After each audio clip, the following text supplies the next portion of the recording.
Hello, boys and girls. Greg from the Scary Spirits podcast here to make you another cocktail. This week's cocktail is The Walking Dead and is the featured cocktail in today's episode. I'm going to start with a shaker with ice. To that, we're going to add grenadine, 1/2 ounce.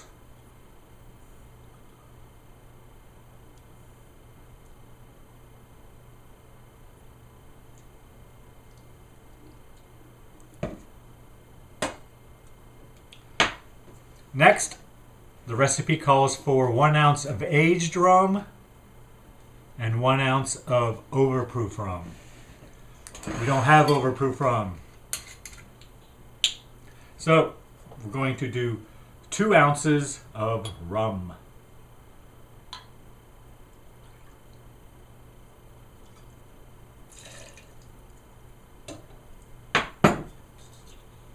Next, 1 ounce black rum.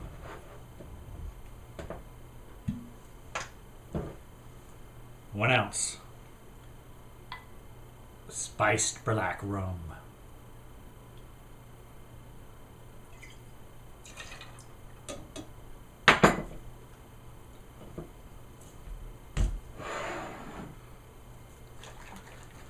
Pineapple juice, 1 ounce.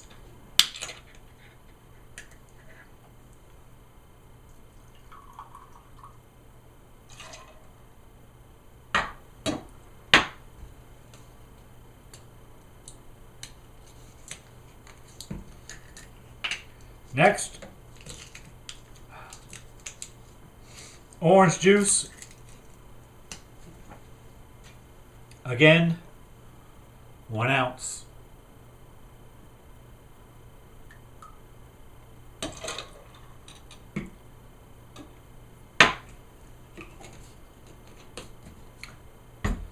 Lime juice, 1 ounce.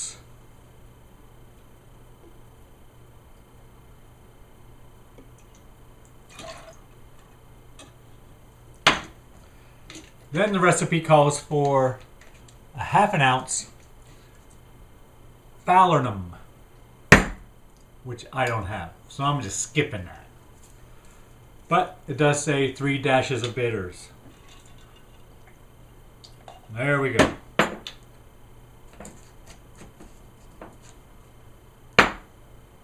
Then we shake.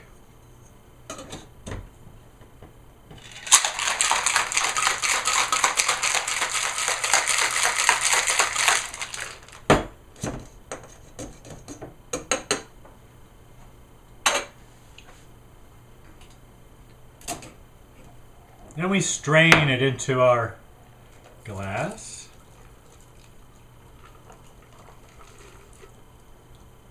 Over ice.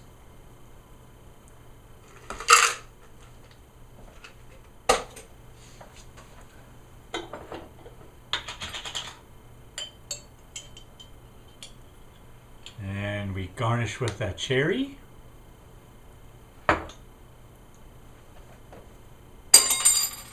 There you have it, boys and girls.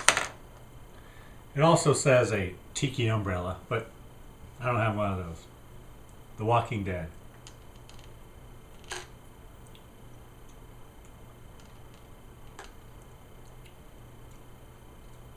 Not bad. Yeah, not bad. I could use a little more fruit. But that's me. Thanks for watching. Hope you enjoy the podcast. See ya. Is it film noir? Or is it horror? This week's episode of the Scary Spirits podcast, The Walking Dead from 1936, will likely spark this debate. I call it horror. Greg sides with noir. But does it really matter? It's a great movie, and it stars Boris Karloff as a down-on-his-luck musician framed for murder. With homages to Frankenstein throughout, Mr. Karloff really shines in this one. And it's completely worth a watch. It makes you wonder, though, if you were executed for a crime you didn't commit, would you come back to knock off your enemies one by one? See, it's totally horror. Cheers! Welcome to the Scary Spirits Podcast. Please be advised that the presenters may use adult language and or discuss adult situations. This podcast is not intended for younger listeners or those that may be easily offended. So, if you're ready, let's go.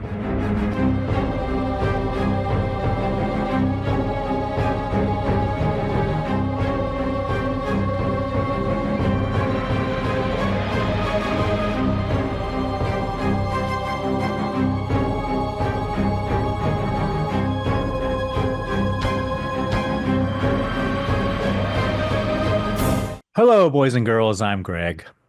Hi, everyone. I'm Karen. And welcome to the Scary Spirits Podcast, the podcast that combines the two very different yet highly compatible worlds of scary films and alcoholic spirits. What could possibly go wrong? Indeed. How are you, Karen? I'm doing great. How are you, Greg? I'm good. Thank you for asking. It's what we do. You know, spring is right around the corner, Karen. Yes, almost Punchki Day. Almost time for donuts, people. Yeah. Right after Jennifer Love Hewitt's birthday, I start looking forward to spring. Once Jennifer Love Hewitt blooms, spring comes. And spring training has started, so. Karen, was this film your choice? It was. What film have you chosen for us this week? I've chosen the 1936 movie, The Walking Dead. Any reason you chose that film, Karen? If you're listening to this in real time, it comes out 3 days after we're recording this. So this coming Saturday was the anniversary of its release, way back in 1936. I don't even think my dad remembers 1936. Okay. Well, I was going to ask, but now I won't. It's like I know what you're going to say. That's kind of weird that way. Yes, it is. Do we have a cocktail to go along with it? We do. And what would that be? It's called The Walking Dead. Ooh, I see what you did there, Karen. Trying to be like you, Greg. Want to know how to make it?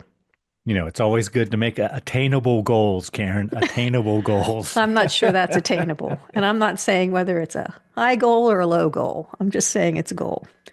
Yes, Karen, tell us all how to make The Walking Dead. You're going to need a half an ounce of grenadine, 1 ounce of aged rum, 1 ounce of overproof rum, which I don't think they make anymore, 1 ounce of Jamaican black rum, 1 ounce of pineapple juice, 1 ounce of orange juice, 1 ounce of lime juice, a half an ounce of falernum, I think is what it is. Falernum, 3 dashes of bitters. Mix all the ingredients into a cocktail shaker, add ice, shake hard for 20 seconds, strain over crushed ice in a highball glass, and garnish with cherry and citrus wedges and an umbrella if you're extra fancy. Were you extra fancy, Karen? I was not. I don't even have all the ingredients. Okay. Did you find falernum? I did, but I couldn't see buying a whole bottle of it for one cocktail. Yeah, I used spiced rum because when I looked up what... Well, it called for spiced rum. No, it calls for black rum. Well, okay. Is that the same thing? Well, mine was black spiced rum. Oh, because I had black rum and spiced rum, so I did both. So there's just put a lot of rum in a glass with some pineapple and orange and lime juice. And grenadine. And grenadine, which goes to the bottom. Gives it its color. Yeah. I mean, I'm not going to complain. It's definitely a lanai drink, but I think when you build your house in Florida and I'm on the lanai, I think I'm only going to need one of these. It's pretty strong. It is pretty strong. One's going to be plenty for me. And I had read that falernum, however you say it, is like an almond-based syrup kind of thing. I thought so it was... I almost put Di Serono in there with it, but I didn't. When I looked it up, it said it was like a lime simple syrup with cloves and other spices in it. So that's why I just figured spiced rum would be good. I'm missing a little sugar, but the pineapple juice and orange juice are sweet enough. So yeah, it could be sweeter. Was my initial reaction. I think the falernum helps with that. Adds that. Probably. So I thought about just adding regular simple syrup too, but That didn't. probably would have worked. Or maybe a little bit of Di Serrano, a little bit of simple syrup, a Just little start more throwing all Di kinds, Serrano. like cutting the bags, even it out, even it out. Little more, little more.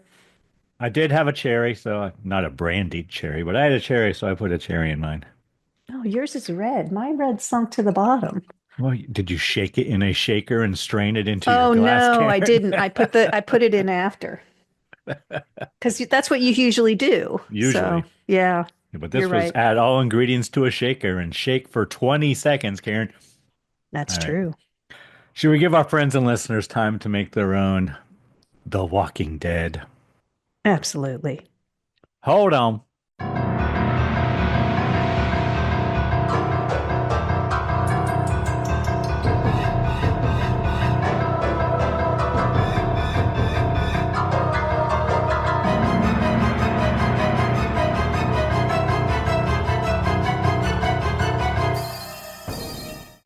And we're back. Yes, we are. Karen, might you have a brief synopsis that you can regale us with? I do. Go on. Tell us all a story. It's brief. An executed convict returns from the grave to revenge himself against the gangsters who framed him for murder. Thank you, Karen. We are a match. Short and to the point. All right, Karen, tell us everything that you really enjoyed or were pleasantly surprised by in this film from 1936, starring Boris Karloff and Santa Claus. Go on. I really liked this movie. It was not what I expected because I think the Walking Dead TV series has kind of beat into my brain. I was expecting zombies. I especially liked the first half of it. I think for me, this is the best Boris Karloff acting I've seen in the movies. He really embodied this role, I think. I believed it. I believed he was down and out. I believed he was. I think there's a scene where he's about to be executed. I thought that was excellent, where he asked for me. Like you felt bad for him. The whole thing, he just played the role really well. I thought. I was impressed with that. Like I said, it's not what I was expecting. So I think I was a little more taken in by it because it was completely different than I thought it was going to be. It was a more human story and less a science fiction kind of thing. So I really liked that. There's some really good shadow work, almost some Nosferatu kind of things in there. It's black and white. It's from the 30s. I like the clothes, you know. Uh, I like the story as far-fetched as it is. I think, if someone framed me for murder, I'd like to come back and exact revenge. That would be something that it's an easy emotion to understand. It's short, so that's pretty much all I have. Do you have anything else? So, unlike you, I pretty much knew exactly what this was going to be going into it. You didn't expect I expected zombies digging out No, from the no, no, graveyard no, and no, all that. no, Because it's Karen. The Walking Dead. That's what No, I no, no. thought. But as usual, I do a lot of, well, not a lot. I'm not like spending hours on end researching, but I do enough research to know what's going on and whatever. You know what I mean? So I had a feeling that I was going to like it, and I did like it. So there you go. It's kind of gripping, right? It's directed by Michael Curtis. Curtis? It's probably pronounced Curtis. Curtis. I don't know how you pronounce it, but he's pretty famous and director, Karen. He directed some good movies. Like Casablanca, White Christmas, Yankee Doodle Dandy, The Adventures of Robin Hood. So I Is kind this of one had of his first ones? no, Oh, don't think so. Yeah, he started directing in the 20s. So I mean, he had 10 years under his belt probably when he did this. But he also did Dr. X hmm. and Mystery of the Wax Museum, Karen. A couple films I think we like as well. I know we both like Mystery of the Wax Museum. I don't remember Dr. X. I wrote, there are some nice shots lots of angles and lighting, like you said. It kind of put me in the mind of the Twilight Zone I wrote at some points. Like the old Twilight Zone, boys Yeah, and I can girls, see the that. old Yeah. black and white. You almost expected someone to step into frame and be like, and then, And yeah, shockingly, it's got good directing. It's got good acting. I wrote beautiful. I think it's beautiful. And I agree that going back to the acting, this is the best Boris performance we have seen. But of course, we haven't done how the Grinch stole Christmas yet. So well, this one you can actually see he's an actor. yes. Not, in most of them where we've seen him, he doesn't have a lot necessarily to do. And And apparently in this one, he didn't have any lines originally. He was going to be like a deaf mute after they revived him. oh, I And see. he's like, no, no, try again. So they, gave him lines and stuff after he has been revived. And it is a zombie. He is a zombie. He is the definition of a zombie. I guess, but not in the way that I expected. No. They, in future films and things, they extrapolated. You see the things. He does have a limp. He's not fully mobile. He's not able to express himself extensively, but I don't know. I just But had they in my don't, head. in the movie, they don't blame that on being revived from the dead. Well, yeah. So we'll get to that in a second. Anything you did not like, Karen? Anything you did not particularly enjoy? Well, as I said, I think the first part, it's about an hour long. The first 30 minutes I thought were amazing. The last 30 minutes were good, but I thought the first part was better. It's a little disjointed. There's some characters. There's one guy named Jimmy who you think's going to play this major role. He just disappears. I don't know what happened to him. They almost tried to force a love interest between Nancy and Boris. And I don't know. It seemed a little like they were trying to imply she was falling in love with him or something to add interest, but I didn't like that. It's kind of unexplained. Why does he keep going to the cemetery? I don't. And then every time, so he's exacting revenge, which I said, you come back and you go after the people. It's basically FAFO, right? People are gonna, you're testing karma, whatever. I know what that means. I figured that out all on my own. But the thing is, every time something happens, he almost looks surprised. Like everything happens not through, and they're trying to He's say not. it's his supernatural thing he got from being dead or something, but he looked shocked every time. All he wanted to know was, why did you frame me? That's pretty much all he says after he's revived.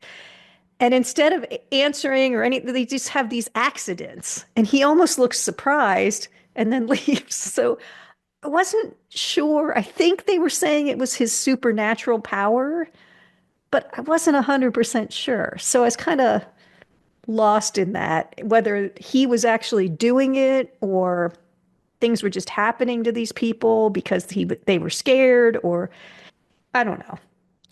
There's a whole lot of discussion about what happens when you die, and then they never really figure it out because he can't communicate. All he can say is, why did you frame me? So they don't find out the answer. That's not all he can say. I mean, he has a conversation. He has conversations with people, but A little bit, yeah. Especially with Nancy. It's a kind of small cast, but I still couldn't tell the guys apart. The gangsters, the racketeers, whatever they were. I couldn't, except for his lawyer, I had no idea who anybody else was. That's it, I think. I really did enjoy it. Do you have anything that you didn't like? number one, Karen, I don't think it's a horror film. But it's a good. I like it, but Well, he came back from it's the not a horror dead. film. I know, but it's more a noir film. It's more like a crime noir film, kind of like Except that they, Casablanca. but there's It's a lot film of noir. I should say another thing I kind of liked about it, which I have written, I didn't see it. There's a big homage to Frankenstein, I think. There is. And so that alone that's why I remembered it, kind of makes it a horror film. But, It's the same kind of thing. Frankenstein was only a year ago when this was made, right? I I thought it was earlier than that, but I don't remember. But Boris is probably like, God, I just can't get away from Frankenstein. Oh no, it's 31. So it's like 5 years after Frankenstein. With the whole lab setting, the electricity, all of that. Yeah. It's very And it Frankenstein. looks newer than Frankenstein too, actually, when I think about it, how the way it looks. And True. But they play that up a little bit. If that part wasn't in there, I'd agree with you, but he is being brought back from the dead. It's not horrific, even in the killing that goes on, but it's from 1936. But, you know, if they made it now, they could make it into a horror film because it would be blood splattering when the train runs you over and, when Mhm. you shoot Well, they yourself. And probably wouldn't focus as much on the first 30 minutes, Karen. true, that's true though. You're right. I thought it was slow. I thought it dragged in the beginning. See, I just As thought I enjoyed it because I like noir films, but it wasn't. I was I like, can okay, see when somebody is the saying that, horror going to start? but I also feel like I was drawn in by his acting. I was just so impressed because I've never seen him act before. Really, I mean, he does. I'm not taking away from his other films, but this one, I don't know. It's like he really looked the part, acted the part. But you're right, there is no horror. Well, there's a dead body. Well, there are several in the movie, but Well, in the first 30 minutes though. there is barely, I think, though. And I don't believe they were doing the Nancy Love interest thing at all. Jimmy was jealous. She was spending all her time with Mr. Yeah, Alvin. but because she has too much guilt, he says. Oh, well, that's true. Which they should. Well, Can't wait till 10 minutes you before do what you someone's got going to to be do. executed and go, oh, wait, no, I am here. I'm a witness. Sometimes it's more about self-preservation, Karen. I'll remember that, Greg. Yes, Thanks. yes. And I knew you would say that. Just like I know what she's going to say, boys and girls. It's scary. Don't put Greg on your team. But I mean, that's all I have. I like it as a film. I just don't think it's a horror film. So there you go. I disagree, but All right. What kind of cocktail rating do you want to give this film, Karen? I think it's a strong 3. What do you think? I'd agree. The strong 3. It wouldn't be too hard to convince me to give it a 2, actually, but I'll give it a 3. Well, I kind of agree with I won't give it a 2 because it's not a horror film. There. well, there's not a lot of horror in it. I think it's a horror film, but I can understand your perspective and give it a 3. But Now, it's a strong if this 3. was a podcast about noir films, yeah. I think if they made, like I said, if they made it today, they could make it very gory. They just didn't make it gory. Well, it was 1936, Karen. I know, but I'm saying it's a horror film. Yeah. He came back from the dead and exacted revenge. That's just like we just watched. I But still know what you I you just still said know what you yourself did. that he didn't do anything. He just stared at him, Karen. Well, but if it was He just made asked them, today, though, why did you have me killed? That's what he asked them. Why did you have me killed? And then they all freaked out. we just watched I Still Know What You Did Last Summer, and basically some dude came back from the dead and started killing people. It's the same story. Almost. No, it's not, because All right, moving on. It's a Boris 3. didn't kill anybody. Well, but they say he has supernatural powers, so you're supposed to kind of believe that he did. But he doesn't seem to understand that he has these powers. He almost looks like, oops, my bad. Yeah. All right, 3 cocktails. That means it took us 3 cocktails to get through this film, boys and girls. It's our average. I think it's a little better than our average, but It is a little better. Karen, before we go into it scene by scene and spoil it for everyone, would you like to hear a review from the time?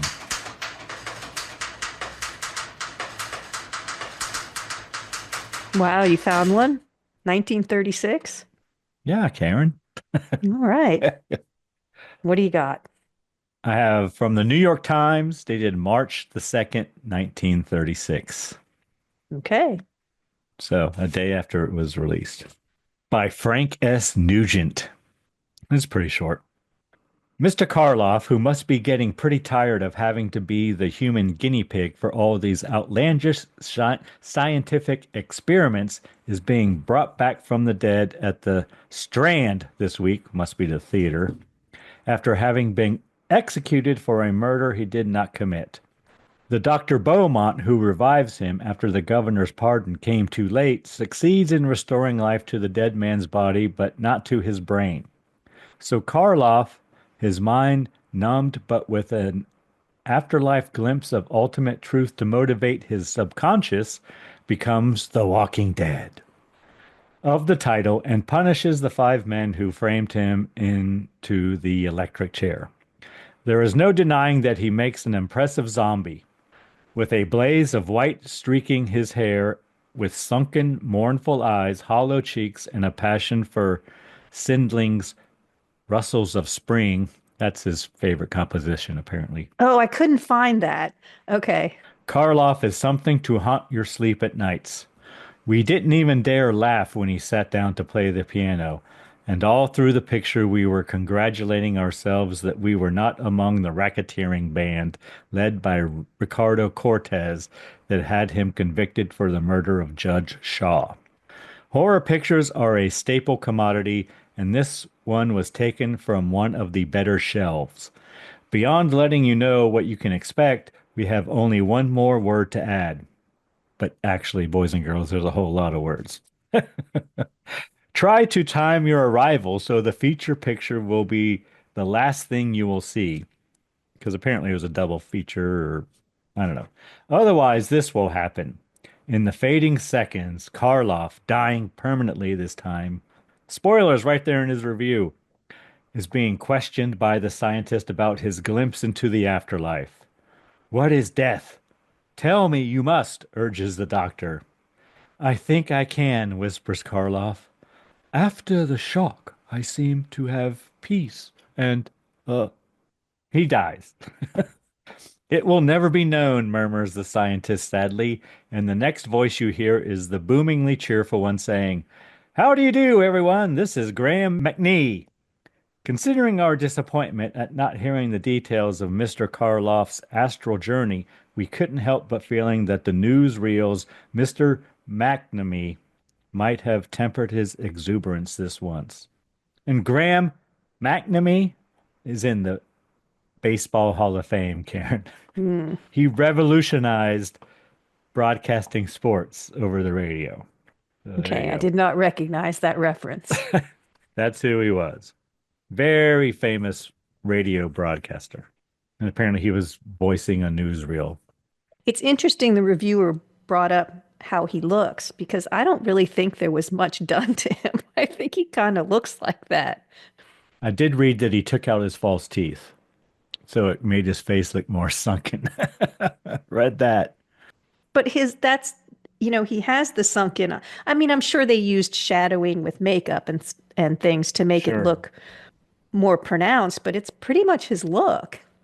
And I didn't notice Well, until I think it's not his look when he's in the beginning. He's quite a bit different at the end than he is at the sort of, beginning. but it's more just sunk. It's his very face subtle. Yeah. And I didn't notice until I don't know when. I go, oh, I think he's got a white streak in his hair. I don't think that was there before. It took me a while to realize that was there after he came back. So after they shocked him, he got the white streak, right? Yeah. Yeah. But it took me a while to notice that he had changed his appearance. Yeah, he looks like Alex Skolnick, Karen, from Testament. Yeah, he's got dark hair and he's got like a band of white in his hair. Yeah, after the shot. But it took me a little while to notice it. You don't know Alex Skolnick from the band Testament, the lead guitar player? No, I do All not. But make a note that you got that reference in. I did. And actually, Joe Perry had a streak of blonde hair in his hair one time. I always thought that was cool. I wanted to do a streak of black in my Mullet. beautiful blonde hair back in the day. All right. Are you ready to get into it scene by scene, Karen? I am, but we should mention that it is not available on Amazon. And we watched it at, Not as we record this. yes, so we watched it on archive.org. And I'll think I'll put a link into the show notes. I think everybody should watch it. It's a good one. It is a good one. And it's one of those films that are good and we wonder, how come this isn't on Amazon Prime? It should be included with Amazon Prime, but it's on, archive.org, so it's there for anybody I did who can panic for a find little it. bit because I couldn't find it on YouTube. I couldn't find it on Amazon. I did find it on a Russian social media site, Karen, but you talked me out of Clicking on that. viewing that. Thank you, Karen. Thank you. All right, you ready to get into it? Yep. All right, The Walking Dead from 1936. Film opens, we have credits. We got no rating, we got no warnings that I know of, Karen. Kind of cool shadow work in the credits, though. Yeah. And first thing we see is a sign on a door that says Court of General Sessions. Yes. So, because that comes up often, which is, I'm surprised. Which is why Well, this is more a crime drama than a horror film. Go on. okay.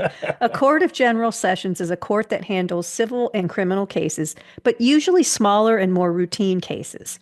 The term may also refer to a type of court that originated in the British North American colonies. General sessions courts are often the first line of defense in the judicial system. They handle cases such as civil warrants, landlord-tenant disputes, and mental health committals. Keep that one in mind. They also handle preliminary hearings for felony cases and misdemeanor trials. Now, this is probably newer, so I don't know if it's changed since 1936, but this case seems a little more important than what I found as what General Sessions Court were. But they made a point of showing that door multiple times. So I think in 1936, this obviously would have been the type of thing that was in General Sessions Court. Okay. And we're at a trial. And we learn that the judge is being threatened to acquit the defendant. Who This is stole? not a jury of your peers. This is a judge Right. deciding. Maybe that's what happens in General Sessions Court. There's no jury, there's just a judge. I don't know. But someone stole $350,000. You want to know how much that is? And because that's in 1936. 350? Yeah. Can I guess? Yeah. I'm going to say $7 million. That's pretty good. 350,000 in 1936 is equivalent in purchasing power to about 7.95, let's say, round up a tad today. An increase of over $7 million in 89 years. So was that 1936 to now? Yeah. So the dollar had an average inflation rate of 3.57% per year. That's a significant amount of money someone stole. That's why I'm surprised it's in General Sessions Court. Yes. But the judge is getting threatened. We can tell. And there's a lawyer whoever's on trial, the lawyer's like, don't worry, you're going to be acquitted. It's going to be fine. And then judge is in chambers with his wife who's pleading with him, think of us, not We've the law. received 2 more phone calls. Yes. And I wrote, everyone seems pretty confident that he's going to be acquitted. They're Yeah. making bets. But judge finds him guilty and gives him 10 years in prison with no parole, Karen. Yes, the judge is a badass. Then I wrote, we cut to gangsters playing pool In tuxedos. in Texas. Well, yeah, and they're really racketeers, I guess, or racketeers. I don't know, but whatever, gangsters. And we meet Trigger, and he's a hitman, and he's going to kill the judge for the gangsters. And they're going to make a recently released prisoner the Patsy, I wrote, Karen. Yeah, it's Or a quite an frame. elaborate plan they've got. Yeah, a recently released prisoner who was sentenced by Judge Shaw. So anyway, we cut to Boris Karloff, who plays John Ellman. He goes to see the gangsters. Yeah, someone, I'm not sure who, told him that this lawyer. The lawyer is one of the gangsters. Yes. And someone told John Ellman that this guy would help him No, get not back the on his lawyer, feet. but one of the gangsters. Yeah, okay. I think it's Would help him. Bankston. Is it Oh, yeah, yeah. Bankston? See, I told you I couldn't tell them apart. Or Blackstone. Yeah, it took me a while too. It's Blackstone, I think. But he was sent to the house thinking that this guy was going to just help him out. And we learned that John actually he got sent to 10 years because he accidentally killed a man and his wife was involved or something. I don't know. Yeah, so it was second degree murder. All my stuff's near the front. So, key points about the degrees of murder. So, he was convicted of second degree murder. First degree murder is considered the most severe, involves premeditation, deliberate planning, and clear intent to kill. Second degree murder involves malicious intent to kill, but without premeditation, Crimes of passion. often occurring during the commission of another felony. Third degree murder is usually considered less serious, often involves reckless behavior that results in death, or may be applied to killings occurring during certain less serious felonies, depending on the jurisdiction. Almost sounds like it should have been a third degree murder charge, but he was found guilty on a second degree murder Sounds like a charge. crime of passion to me, so it's second degree. Yeah, they kind of imply he was protecting his wife. Or maybe not. Maybe she was doing something Yeah, not good and right. he killed somebody. So, but he says he wants a job and he's a good musician and wants to play music or whatever. But oh, it's Loader because I wrote it down. Loader. Loader has him thrown out. By the butler. Then we see Trigger stops John and asks him for a light. Yeah, so it's all part of the plan. They sent Trigger out to wait in the alley because they knew they were going to reject John and he was going to be very down and out coming down the alleyway. And Trigger offers him a cup of coffee and he asks him to do a job for him, which is to watch the judge's house. Apparently he's like a detective or he represents himself as a detective and the Yeah, judge's because he's wife is worried that the judge is seeing has a stepping out. mistress. Yes, stepping out. So they're acting like they're just going to watch the house. But he's desperate, John is, for any type of job. So then we see Nancy and Jimmy. We meet them working in a doctor's lab. With their And witty banter. yeah, and they work for Dr. Beaumont. And Dr. Beaumont played Santa Claus, Karen. So that's why I Oh, said there you Santa. go. In Miracle on 34th Street or something like that. They've got a heart in a jar that's been alive for 2 weeks and lots of dry ice. Just going to say. Yeah, he's best known for his role as Kris Kringle on Miracle on 34th Street, for which he won an Academy Award, Karen. Nice. But these two lab techs, what I would call lab techs, are in love, working for the good doctor. Apparently they're engaged. Yes. She's got a ring and stuff. But Dr. Beaumont asks Jimmy if he could postpone the wedding to further his studies or some shit. Yeah, don't let that woman get in the way of your learning. And he agrees to, but I think in the end, like Dr. Beaumont says, you dumbass, He set him up. basically. He says, you fool or something, but basically says, are you stupid? You've outkicked your coverage, dude. Yes. All right. So then we cut to John watching the judge's house. He writes in his little notebook, Karen, Shaw not home all day or night. And then we cut to Nancy and Jimmy driving, and they are hit by a car, and the car drives away, so Jimmy chases after it. And they're going very fast. You think they sped up the film? Because Yes, they're like, I zzz. believe they did.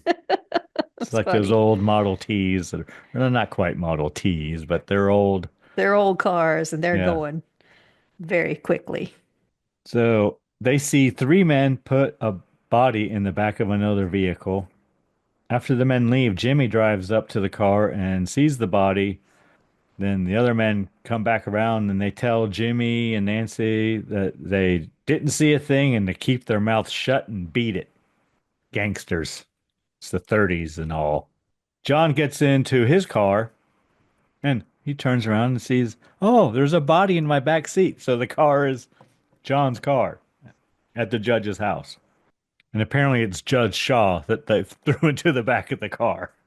Because next we learn, I think on like some telegraph thing or news thing, ticker tape thing.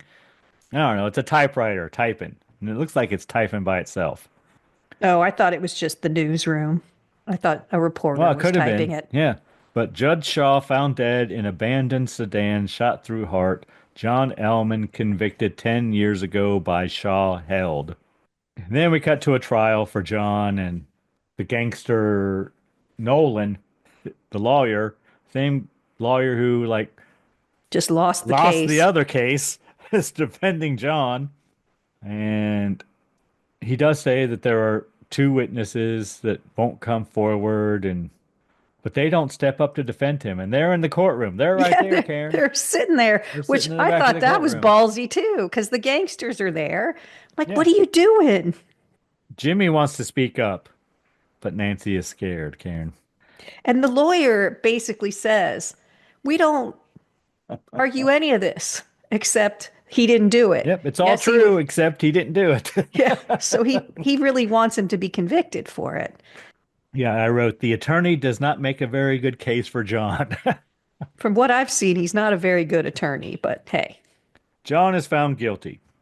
And then we see lots of newspaper headlines. Ellman justice appeal denied. Ellman enters chair at midnight. Then we Yeah, cut so to we've moved forward. I think they do the thing with the days like on the yes, they calendar, do. kind of flipping through. Hmm. And then he's going to go to the chair at midnight. And then we have a clock and it's 9:27, Karen. This is how long these two have waited. 9:27. Warden goes to see John and the prison tells them that there has been no stay of execution. John can't understand. Why? Why? I'm innocent. Warden asks him if he has any enemies and might have been framed. So the warden kind of believes him right from the get-go, I think. Yeah, it's one of the few films where the warden's not an asshole. True. You know? John says he has no enemies. Warden offers him one last request. Anything you want within reason. But John asks for music. He wants his favorite piece of music played as he walks to the chair. And we cut to Jimmy and Nancy telling Dr. Beaumont that they know John is innocent. Dr. Beaumont makes a phone call. Doctor calls the lawyer, Nolan, the dirty lawyer. He says he has the two witnesses and the attorney must talk to the governor. Yeah, he can't get through to the governor. He can't get a direct line. But Nolan is there with the other gangsters having their supper, and they say, we can finish eating. It'll be okay. Well, he wants to wait. There's no rush. No rush. And the next thing I wrote is there's lots of gambling references in this movie. Everyone's taking odds. Yes. Because right now I think they're rushing to Dr. Beaumont's house, and like the cab driver's taking odds on whether he can make a light or not. Yeah, I think he's bringing like the DA or something with him. Yes, But they're acting now like they're in a big hurry. Yeah. When he finished dinner. Because it's a show for the DA because Yes. now the DA is with him. So Nolan, his attorney, and the district attorney, they go to see Nancy and Jimmy. Then we cut to John, and apparently he's been given the last rites, or they're giving him the last rites. Speaking lots of Latin, Karen. You recognize any of those words? Nope. Really? Not even this? You don't recognize any Latin? All right. Or are you just I trying don't to be want to consistent? recite. I don't want to recite the last rites. Okay. But yeah, he's with the priest. So then they arrive at Dr. Beaumont's house, and Doctor pleads with him to call the governor. There's no time to take their statements. And we see John walking to the electric chair.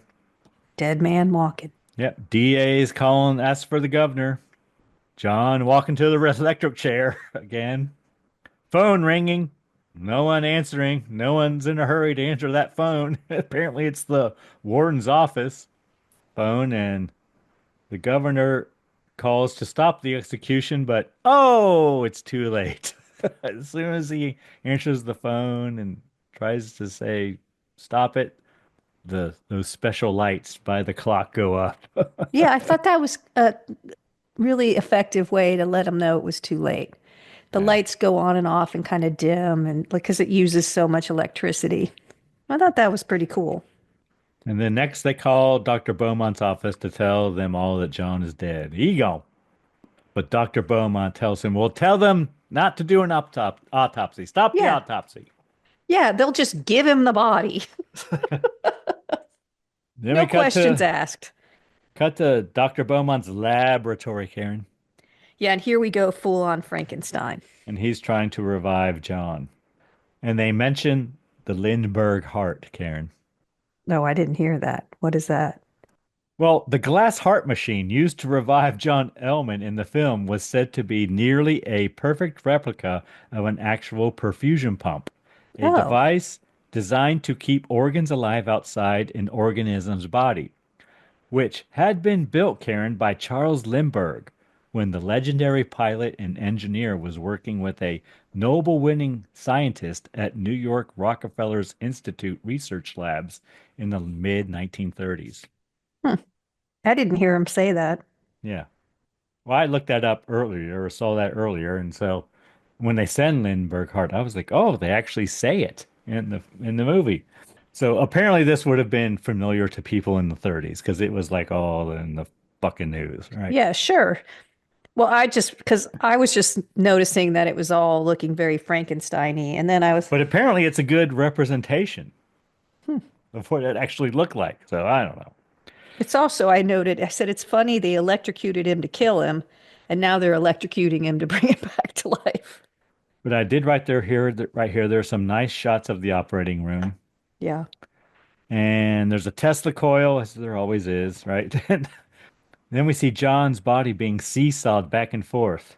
Yeah, I didn't really get that, And but apparently there was a show on where a doctor did this to cat, I believe, a dead cat.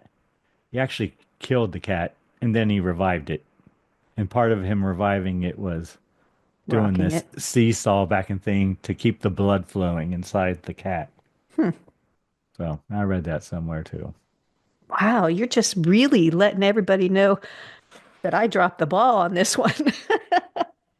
No, I feel like I've been slacking, Karen. I need to contribute more, so I made a conscious effort to look stuff up.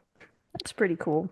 About the heart, not about the killing the cat. That Not is on true. board with that. But Yeah, whatever. I'm like, he looks like he's smoking, like smoke's coming off his head. But apparently his heart starts beating, and then we see an X-ray to show us that fact, I guess. Yes, which we'll talk about X-rays in a little while, but you Yeah, wouldn't it's see. not. Yeah, it's Yeah, yeah, that was I knew bad. that. I know that's Yeah. total BS. That ain't happening. And then John begins moving his mouth. He's alive, and Nancy seems very relieved. And the doctor even said, "He's alive." Right. Then we see news reporters around the world talking about Dr. Beaumont and how he brought John back to life, which I was surprised at. 'Cause Right. I I'm think they would like, keep this on the down low. that's what I thought. I'm like, wow, it's going international. Like they're telling everybody. And I thought that's just so strange. I again I thought it would be on the down low, just like you. Then Dr. Beaumont questions John, asks if he remembers anything about death. The DA is there as well. John doesn't remember anything about what happened. And the doctor tells the DA that John has a blood clot in his brain and he believes that's why he can't remember anything. Yeah, but first they bring in the DA, so they're going for like base emotions. This is your enemy because that's who convicted him, right? Do you feel that this is your enemy? They're going to very base emotions. And John says no. And then, yes, they say he's got, what did they call it? A blood clot. Yep. So, and they put it up In in his brain. X-ray and they show Pretty much kind at the of, base of his brain. right. But blood clots are generally not visible on an X-ray. X-rays are a type of medical imaging that can detect bones and certain other dense structures in the body. Blood clots, however, are soft tissues that do not absorb enough radiation to be seen on an X-ray. You would need other imaging techniques such as a CT scan or an MRI, which I'm not sure. The CT scan might have been around, but I don't think the MRI was back then. But they just put an X-ray of a brain up there and kind of took a marker or something and put a black splotch on it and said, he's got a blood clot. Then we see Nancy playing the piano. John hears it and it seems to stir his memory, question mark, I wrote. He goes to her and he sits down and he goes to play piano and he plays slowly, but he plays. So then the attorney, Nolan, comes to see the doctor and tells him that he has been appointed John's guardian and that John has been awarded $500,000 from the state as a settlement for Yeah. wrongful death, Karen. So if you get killed, so if you got killed today and brought back to life, now you're going to be pretty close because you knew what the other one was. Well, I know Um, exactly what this one is. oh, okay. Go ahead and That's say. well, it's a little over $1 million. It is well, it's a little over 500,000. Well, $500,000 would be worth a little over $11 million today. Yes. Yes. 11.4 That's basically. how I know 350 was around seven. Oh, there you go. Nice. See, and I thought you were guessing, you little butthead. Okay, yeah. So if you get killed, if you're Who railroaded are you, Beavis?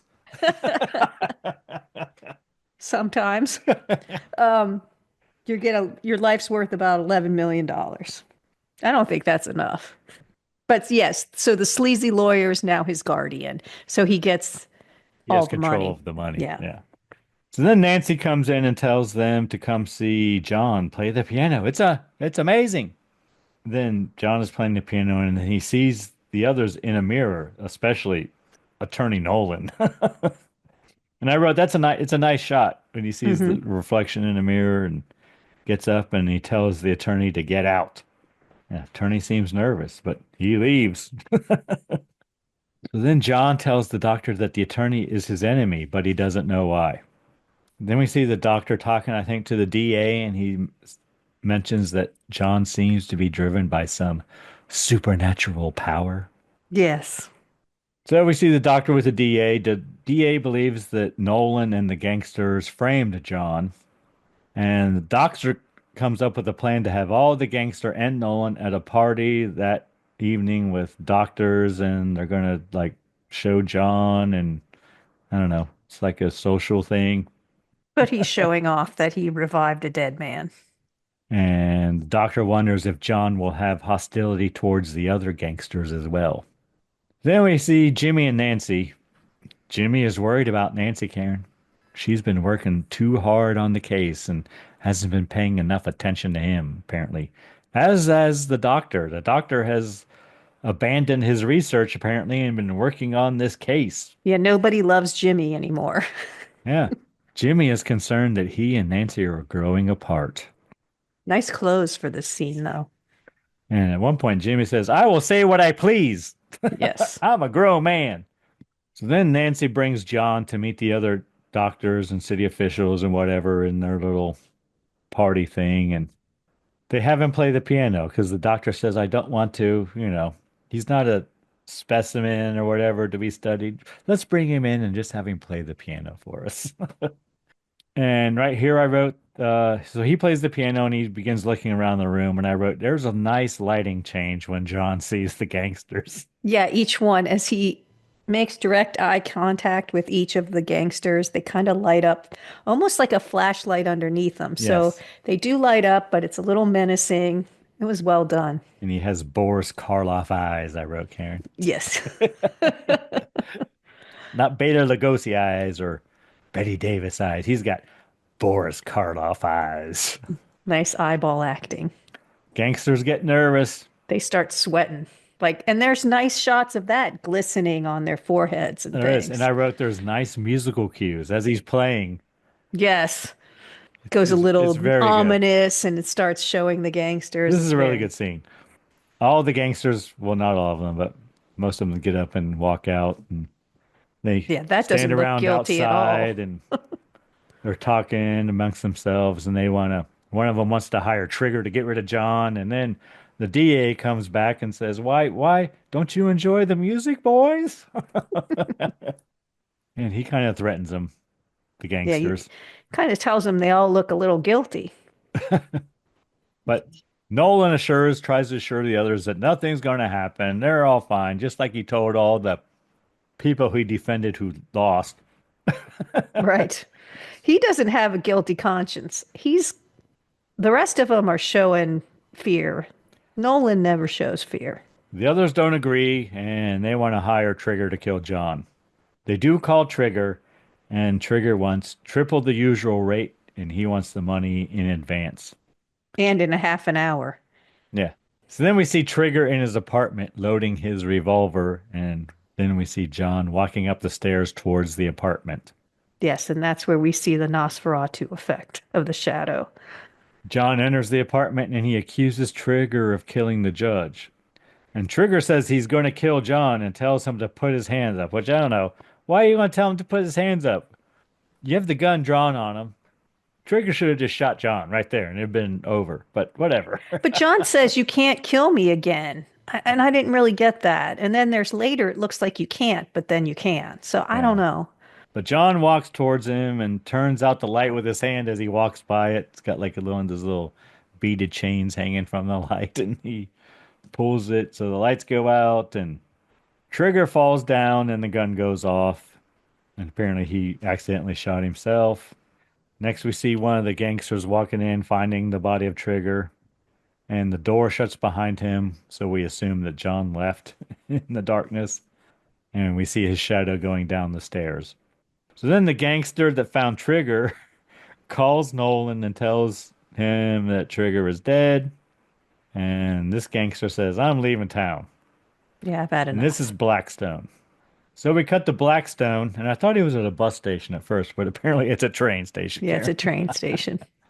But he runs into John there, and John gives him his Boris Karloff eyes, and Blackstone gets scared and walks right into the path of an oncoming train, Karen. He gone. Yep. Yeah, and like I said, And we should John, say we're at the last 15 minutes of the film, boys and girls. It took us 45 minutes to get this far. but John looks surprised every time one of these things happens, but he also doesn't react much and just goes, "Oh, okay," and walks away.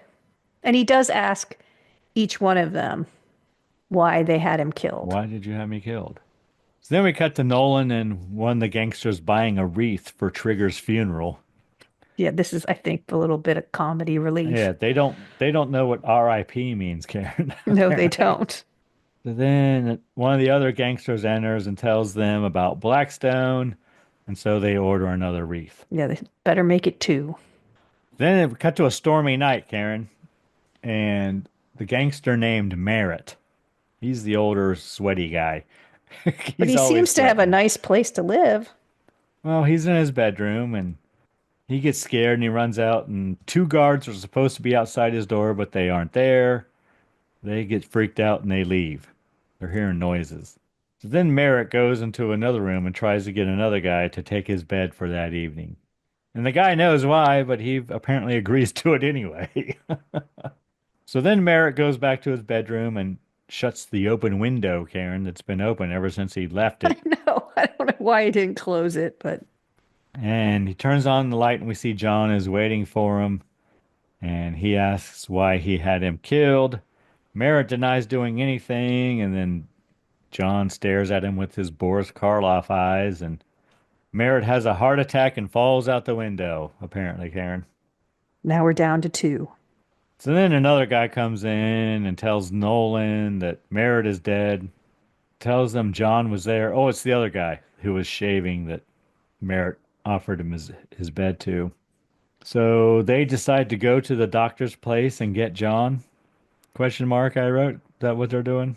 Apparently. Yeah, he's his guardian. He's going to take him. So next we cut to John not in his bed. Nancy's Upset. opening drapes or whatnot. Yeah, she comes in and he's not there. Doorbell rings and a man brings John in. He says he found him at the cemetery. Then doctor questions John again. John doesn't know why he thinks the others had him killed. Doctor meets with the DA. DA says he needs evidence. And Dr. Beaumont wants to operate on John's blood clot in his brain. He thinks that is what is repressing his memories. So then Nolan and the other gangster guy go to see Dr. Beaumont. They want John removed from the doctor's care. They have a court order. But the doctor's like, no, he needs treatment. They argue a little bit, and then they look at the court order. Court order is dated for the next day, Karen, so they cannot take him for 24 hours. So the doctor's like, oh, I can operate before Yep. morning. Doctor decides to operate before morning. Cut to John climbing out a window in the dark. Yep. Cut to a clock, 11:15. Nancy comes in and tells the doctor that John is gone. Nancy thinks he went to the Jackson Memorial Cemetery because that's where they found him earlier. Yeah, she knows where he'll go. So then we see John in the cemetery on a stormy night, a dark and stormy night, It's Karen. very dark and stormy. Another perfect movie for the dark and stormy cocktail. But this is similar. It's got like rum and dark rum and whatever. So the gangster follow Nancy to the cemetery, and the gangsters stop at a train crossing. Yeah, they get stopped by a train. So she gets a little bit ahead. So then we see Nancy at the cemetery, and she sees John. She parks outside the cemetery for some reason and on the street, and then sees him through the fence. But then she runs in and finds him in the caretaker's cabin, apparently. Like a shed almost. Yep. Gangsters arrive at the ceremony, and they drive right in, Karen. They ain't parking on the street. They're not going to mess up their hair. They drive in. Nancy tries to get John to leave. John refuses. He says, this is where I belong. Then Nancy leaves to get Dr. Beaumont. Gangsters find John at the cemetery. They shoot him. I wrote several, but it's really many. Many. So I didn't know if they were missing him or it took that many bullets to finally take him down. Yeah, I don't know either. But later we hear that we'll get to it. But he had one bullet in his brain. Yes, but I think he might have had, well, they were awfully close when they were shooting at him. They were. Then Nancy hears the gunshots and runs back into the cemetery. The gangsters drive away. Nancy calls Dr. Beaumont and tells him that John has been shot and he is dying. Doctor arrives at the ceremony. John has a bullet at the base of his skull near his blood clot, which I'm not sure how he has a bullet at the base of his skull when he was facing the guys when they were shooting him. But I guess it could have gone through his neck. I don't know. Whatever. Doctor questions John, asks how he knew the others framed him. He don't know, but he gives some biblical quote here. He says, "Leave the dead to their maker. The Lord our God is a jealous God." Yeah, I think it's from Deuteronomy 6:15, Karen. oh, is that what you think? That's what I think from what I remember back from Yeah, from your studies. yeah, from church. And doctor asks John what death is. And Yeah, he's focused. He really wants to know. yeah. And then we see the gangsters driving and they crash into a telephone pole. They gone, Karen. It's kind of a 1936 explosion, car explosion. It's not very good, really, but we get it. And John tries to tell the doctor what he felt after he was killed in the electric chair, and he dies mid-sentence, the end. Just about to say. I saw a white light. That's not what he says, but No, he's felt peace is all he said, yeah. which is all we can hope for. Well, we can hope for a lot more, but that wouldn't be bad. All right, Karen, what'd you think of the Walking Dead cocktail? It's a little strong, not going to lie. Mine has not evaporated yet. Yeah, it's a lot. There's a lot in there, but it's not bad. I think we've had It's not bad, especially if you like rum. other combinations of this that I think I liked better. I think this one's a little too strong for me, even with the mixers in it, which I do like. And I could play with that, and make it to my liking. But this specific recipe, not my favorite Lanai drink, but it's not bad. Do you have any further thoughts on the drink? No, it's good. I agree. It's strong. It could use. I initially thought it could use maybe double the pineapple and orange. Notice Greg didn't say we could reduce the rum. No, we're not doing that. We're just adding more mixer. God, Heaven forbid we reduce the rum. That's just crazy talk. Duh, Karen. What's the point of that? That's just stupid. It didn't even occur to me. I'm sure it didn't. It didn't. All right. Anything we learned today, Karen? Well, for me, you learned about the different degrees of murder, what the Court of General Sessions was, how much 500,000 and 350,000 is worth today from 1936, that you aren't able to see blood clots on an X-ray. I think that's all I got. And then you did a couple. I did the Lindbergh heart And the rocking of the table. and the rocking thing, but I can't. And the reference to the white streak in the hair. Oh, yeah, I got a Testament reference in there. There you go. That's a first for the Scary Spirits podcast, the Testament reference. We're broadening our horizons, boys and girls. Well, we're broadening their horizons too. Yeah, look up Testament. There you go. Tell me I'm wrong. Tell me I'm wrong about Alex Skolnick and his white streak. Anyone you need to thank this week, Karen? Well, I need to thank our listener. There are a lot of podcasts out there. We really appreciate you spending time with us. What about you, Greg? Who do you need to thank? Karen, I'm going to once again thank the band Verse 13 for providing all the music in the Scary Spirits podcast. Music definitely makes the podcast better. Anything else, Karen? Yeah, we'd like to know what film you've chosen for the next time. Oh, is it my turn already? It is. All right. Film I've chosen is called The Reptile from 1966. Ooh, that sounds like a good one. Why did you choose that? Well, number one, Karen, it's a Hammer production. Awesome. And I got to work through them all. And our next episode comes out March 5th. And The Reptile was released on March 6th, 1966. Wow. I can't wait to hear what drink you have for this one. I'll bet, Karen. The drink I have chosen is called the Snake Bite. Did we have that one before? Nope. Okay. I looked Because it we up. had the snake woman, so. Yes.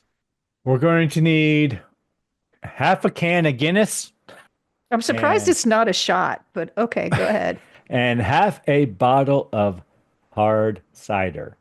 Be it apple, pear, or you do you, Karen. You do Wow. you, boys and girls. Half a can of Guinness and half a bottle of hard cider. We're going to fill a tall beer glass half full with the hard cider. Then we're going to use the backside of a spoon Ugh, and we're going to gently pour the Guinness over the spoon and allow it to pour down over the cider. that's my nemesis. I could never do that. Then we're going to give the cocktail a moment to settle and serve. There you go, the Snake Bite. Okay.